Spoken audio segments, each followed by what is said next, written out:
नमस्कार, खबर दमदार में स्वागत है आप सभी का। मैं हूं आपके साथ मनु तेवतिया। बड़ी खबर के साथ शुरुआत करते हैं। हाथरस से सीबीआई की टीम चंदपा पुलिस स्टेशन पहुंची है। सीबीआई ने जांच शुरू करते हुए पीड़ित के भाई की शिकायत पर एफआईआर भी दर्ज की है। तो इस वक्त की बड़ी खबर, सीबीआई ने सुबह एफआईआर दर्ज की और अब जांच के लिए सीबीआई टीम चंदपा थाने पहुंची है। वही थाना है यहां पर जहां पीड़ित ने अपनी शिकायत दर्ज करवाई है। तो इस वक्त की बड़ी खबर हम आपको बता रहे हैं। सीबीआई चंद्रपा थाने पहुंची है। हाथरस के इसी थाने में ये पूरा मामला चल रहा है। इसी थाना क्षेत्र का ये मामला है। सीबीआई ने सुबह एफआईआर दर्ज की और अब सीबीआई पहुंची है। ज्यादा जानकारी के साथ हमारी सहयोगी अनामिका हमारे साथ जुड़ गई है। अनामिका, बताइए।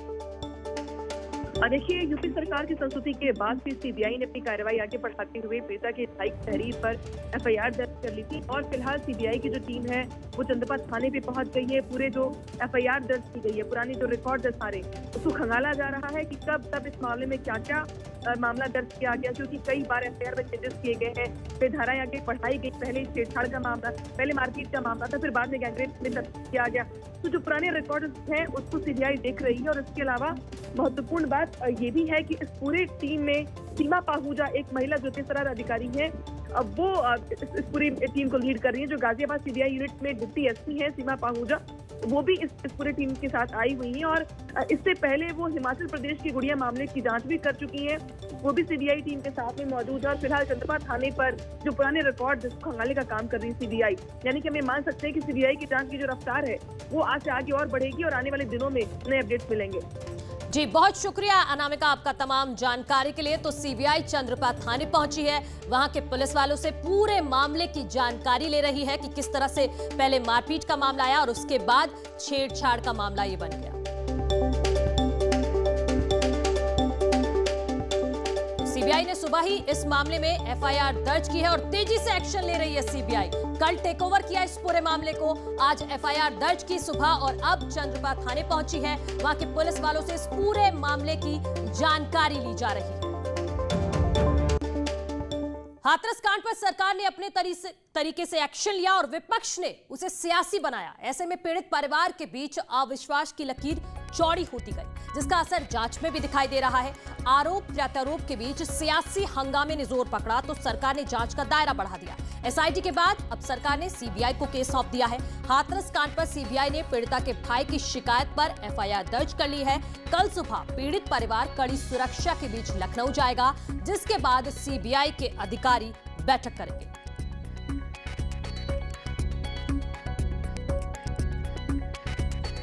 तो हाथरस कांड की जांच सीबीआई अब कर रही है और कल इस मामले में लखनऊ जाएगा पीड़ित परिवार। आपको बता दें कि पीड़ित परिवार को कल हाईकोर्ट में जो सुनवाई होनी है उसमें अपीयर होना है, इसीलिए कल सुबह 5 बजे ये परिवार लखनऊ जाएगा।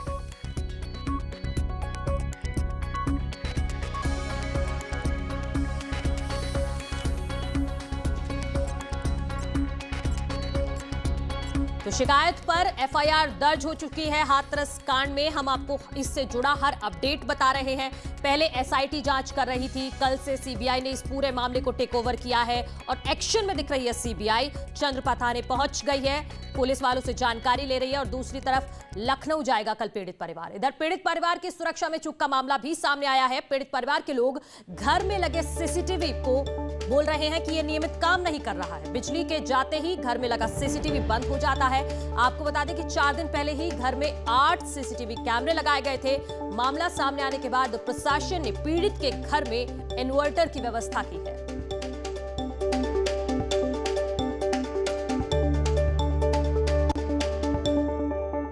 तो आज की एक और बड़ी खबर की बात करते हैं। आज गोंडा में एक मंदिर के पुजारी को गोली मार दी गई। आज की इस बड़ी खबर को आप 4 तस्वीरों से समझिए जो हम आपको दिखा रहे हैं। पहली तस्वीर में आप देखेंगे घायल पुजारी सम्राट दास। दूसरी तस्वीर में बताया जा रहा है कि पुजारी जो बाइट भी देते नजर आ रहे हैं वो खतरे से बाहर है, उनका इलाज लखनऊ में चल रहा है। तीसरी तस्वीर में पुजारी ने खुद पर हमले की आशंका जताई थी, लेकिन पुलिस ने लापरवाही दिखाई। इस पूरे मामले पर उनकी सुरक्षा में लगे पुलिस कर्मियों को हटा दिया गया। और चौथी तस्वीर जिसमें कांग्रेस प्रवक्ता पूरे मामले पर दुष्प्रचार करते नजर आ रहे हैं। उन्होंने एक ट्वीट किया जिसमें घायल पुजारी को उन्होंने मरा हुआ बता दिया। तो 4 तस्वीरों के जरिए ये पूरा घटनाक्रम आपके सामने है गोंडा का। अब आपको गोंडा केस से जुड़ी बड़ी बातें बताते हैं। लखनऊ के केजीएमयू में भर्ती है ये पुजारी। घायल पुजारी सम्राट दास खतरे से बाहर है। जमीन विवाद में भूमाफिया ने गोली मारी थी पुजारी को। हमले के 2 आरोपी को गिरफ्तार कर लिया गया है। 2 की तलाश अभी भी पुलिस कर रही है। पुजारी ने हमले की आशंका पहले ही जता दी थी। इससे पहले मंदिर के महंत पर हमला भी हुआ था। हमले के बाद महंत को सिक्योरिटी भी मिली थी। पुलिस ने सिक्योरिटी को जो सिपाही थे मौजूद उनको हटा दिया था। होमगार्ड की मौजूदगी में पुलिस पर हमला हुआ और दूसरी तरफ अब इस पूरे मामले पर राजनीति शुरू हुई। कांग्रेस प्रवक्ता पर दुष्प्रचार का आरोप लगा है। रणदीप सुरजेवाला ने घायल पुजारी को अपने ट्वीट में मरा हुआ बता दिया। तो गोंडा केस से जुड़ी ये 10 बड़ी बातें आपके सामने।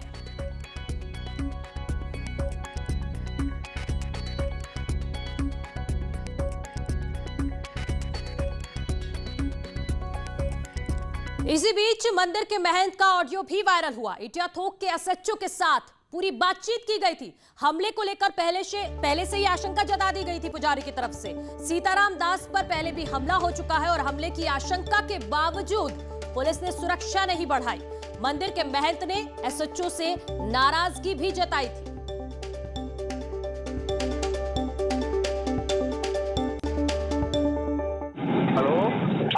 मैं सीताराम दास महाराज बात कर रहा हूँ तेरे मनोरमा से।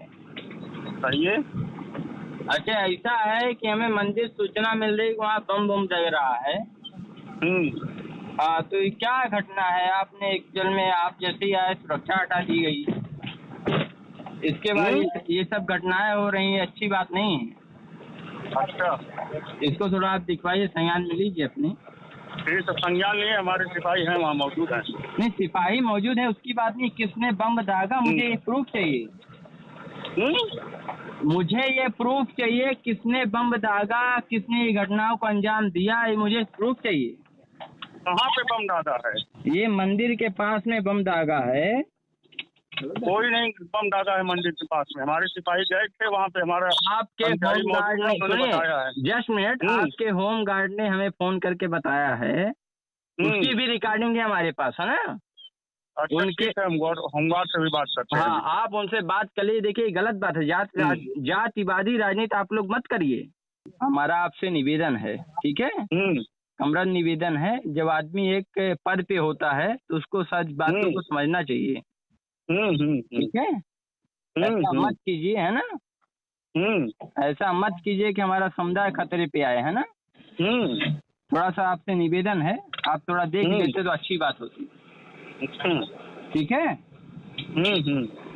पुकारी मत भरिए आप। मैं बता रहा हूँ, कोई अगर घटना होती है तो 302 के ऊपर होगा। मैं आपको एक चैलेंज दे रहा हूँ, ठीक है?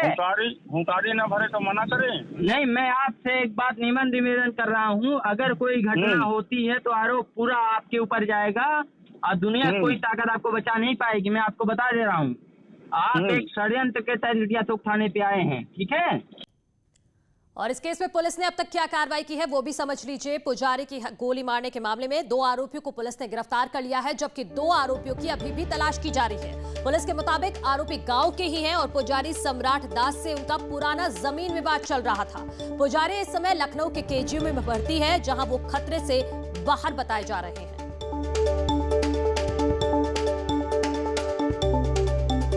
इस समय तो हम थोड़ा अस्वस्थ हैं और थोड़ा दर्द हो रहा है। बाकी जैसे कि हमें पता चल रहा है कि सब लोग बता रहे हैं कि 2 लोगों को पकड़ लिया गया है और आगे उनकी कार्रवाई अच्छी होगी। हमें पूर्ण विश्वास है और हम योगी जी से यही चाहते हैं कि उसके ऊपर कम से कम 31 मुकदमे हों। जो पुजारी हैं सम्राट दास, उनको बीती रात लगभग 2 बजे गोली मारने की सूचना आई थी। गोली उनके बाएं कंधे पे लग के निकल गई थी और प्राप्त जानकारी पे तत्काल पुलिस टीम मौके पे पहुंची तथा इनको इलाज के लिए जिला अस्पताल। प्रकरण में इन्होंने 4 लोगों के खिलाफ हत्या के प्रयास की तहरीर दी, जिसमें तत्काल अभियोग पंजीकृत कर लिया गया है। उसमें 2 लोगों को पुलिस के द्वारा पूछताछ के लिए पिक भी कर लिया गया, उनसे पूछताछ जारी है। जो तथ्य सामने आ रहे हैं कि जिन पे इन्होंने आरोप लगाया है उनके साथ पूर्व में भी विवाद इनका चल रहा है, ज़मीन संबंधी विवाद। उसी गांव के लोग हैं ये, और पूर्व में भी मुकदमे जो है इसमें पंजीकृत है। इस मामले पर सियासत भी शुरू हो गई है। कांग्रेस प्रवक्ता रणदीप सुरजेवाला की बड़ी लापरवाही सामने आई है। गोंडा में घायल पुजारी को मरा हुआ बता दिया। गोंडा में कांग्रेस किस तरह से अफवाह फैला रही है, ये ट्वीट के जरिए आप समझिए।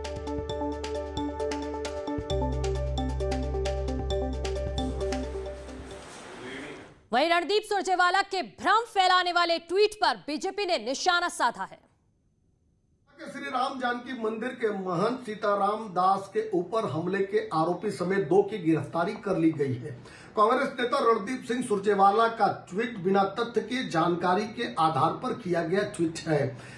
महंत सीताराम दास जी अभी जीवित हैं और उत्तर प्रदेश सहित पूरे देश के लोगों की दुआ है, प्रार्थना है ईश्वर से कि वो शीघ्र स्वस्थ होकर फिर अपने मंदिर में विराजमान हो। लेकिन कांग्रेस के नेता ठीक उसी प्रकार से ट्वीट कर रहे हैं, बयान दे रहे हैं जैसे उनके नेता श्री राहुल गांधी और प्रियंका वाड्रा बिना तथ्यों के आधार पर ट्वीट करके भ्रम पैदा किया करते हैं। वहीं अखिल भारतीय अखाड़ा परिषद के अध्यक्ष महंत नरेंद्र गिरी ने कहा है कि अगर पुलिस लापरवाही ना दिखाए तो ऐसी वारदात रोकी जा सकती है। उन्होंने संतों को सुरक्षा देने की मांग भी की है।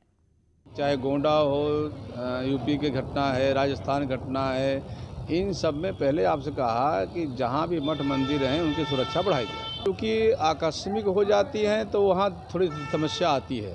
लेकिन यदि सुरक्षा पहले से रहे, देखिए यहाँ जो घटनाएं घटती हैं वो स्थानीय पुलिस की लापरवाही घटती हैं। एक छोटे से ब्रेक के लिए रुक रहे हैं। ब्रेक के बाद आपको दिखाएंगे कि कैसे भिड़ गए 2 पक्ष। ब्रेक के बाद स्वागत है आप सभी का। जौनपुर में जमीन विवाद को लेकर 2 पक्ष आपस में भिड़ गए, जिसके बाद वहां खूनी संघर्ष शुरू हो गया। लाइव मारपीट का वीडियो भी सामने आया है जो अब सोशल मीडिया पर भी वायरल हो रहा है। आप देख सकते हैं, न्यूज़ 18 आपको एक्सक्लूसिव दिखा रहा है कि देखिए किस तरह से महिलाएं भी एक दूसरे पर लाठियां भांजती नजर आ रही है। इस दौरान 2 महिलाएं घायल भी हुई हैं, जिनकी हालत नाजुक बताई जा रही है। ये वीडियो मछली शहर थाना के जमुहर बाजार का बताया जा रहा है।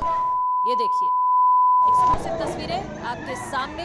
जौनपुर की ये तस्वीरें हैं, छोटा सा विवाद और उसके बाद ये तस्वीर देखिए किस तरह से ये जंग का मैदान बन गया। जौनपुर में 2 पक्षों के बीच किस तरह से लाठियां चली है। जमीन विवाद था और उसके बाद वाद विवाद से शुरू होते होते खूनी संघर्ष में बदल गया है। इस पूरी मारपीट में 2 महिलाएं घायल हुई हैं। मारपीट का एक ऐसा ही मामला जालौन से भी सामने आया। यहां रजिस्ट्री ऑफिस में 2 गुटों में मारपीट हो गई। जालौन के उरई कोतवाल इलाके के मामला है। मारपीट का ये वीडियो अब सोशल मीडिया पर भी वायरल हो रहा है। तो रजिस्ट्री ऑफिस में किस तरह से गुत्थम गुत्था हो गई है। जालौन की एक और तस्वीर है जो आप देख रहे हैं। 2 गुट आपस में भिड़ गए हैं। ऑफिस के अंदर ही एक दूसरे पर लात घूंसे चलाते नजर आए।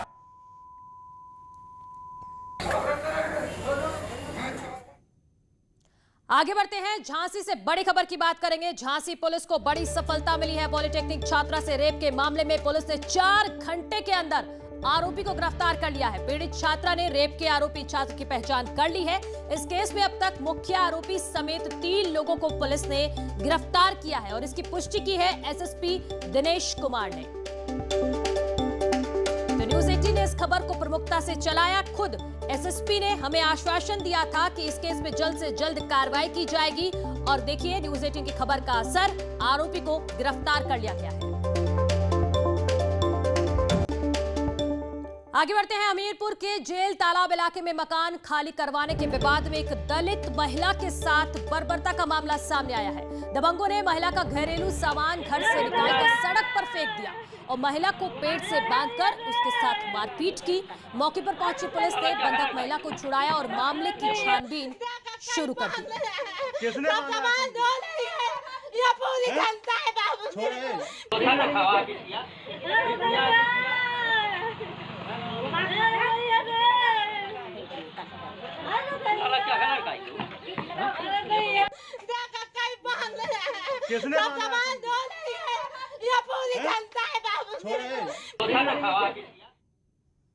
कुछ और खबरों का रुख करते हैं। ग्रामीण भारत को बदलने और लाखों भारतीयों को सशक्त बनाने की दिशा में प्रधानमंत्री नरेंद्र मोदी ने स्वामित्व योजना की शुरुआत की। इसके तहत भू संपत्ति मालिकों को प्रॉपर्टी कार्ड बांटे गए। अब ग्रामीण भू संपत्ति का वित्तीय संपत्ति के तौर पर उपयोग कर सकेंगे।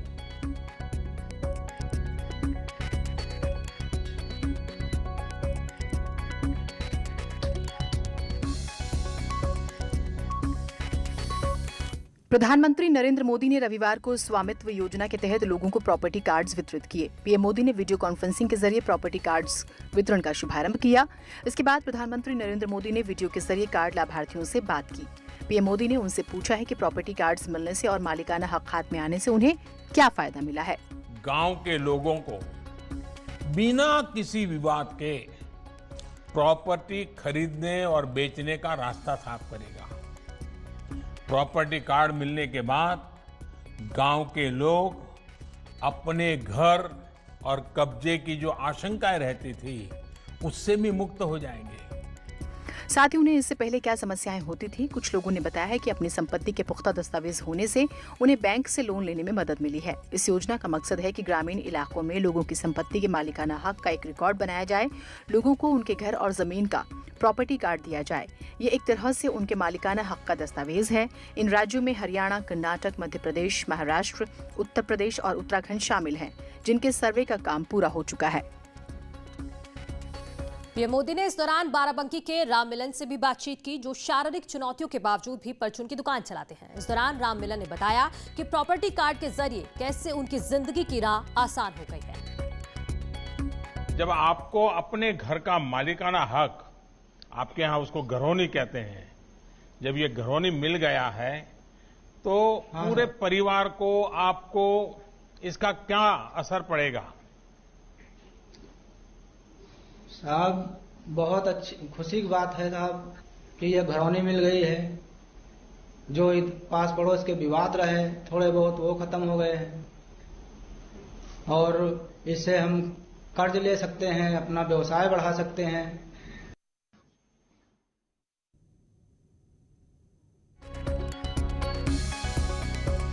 इसी बीच देवरिया से बड़ी खबर आ रही है। मारपीट करने वालों पर केस दर्ज। जो 2 कांग्रेस कार्यकर्ताओं पर केस दर्ज किया गया है। कांग्रेस ने आरोपी कार्यकर्ताओं को निकाल दिया है। मैं मानहानि का केस करूंगा, कांग्रेस प्रत्याशी का यह कहना है। महिला आयोग ने भी इस मामले का संज्ञान लिया है। कल कांग्रेस नेता से मारपीट हुई थी, जिसकी तस्वीरें प्रमुखता से न्यूज 18 ने दिखाई थी। देवरिया पे बड़ा एक्शन लिया गया है। 2 कांग्रेस कार्यकर्ताओं पर केस दर्ज किया गया है। और इसी के साथ इस बुलेटिन में इतना ही। एक छोटा सा ब्रेक, उसके बाद देखिए उत्तराखंड की खबरें मेरी सहयोगी अपर्णा के साथ।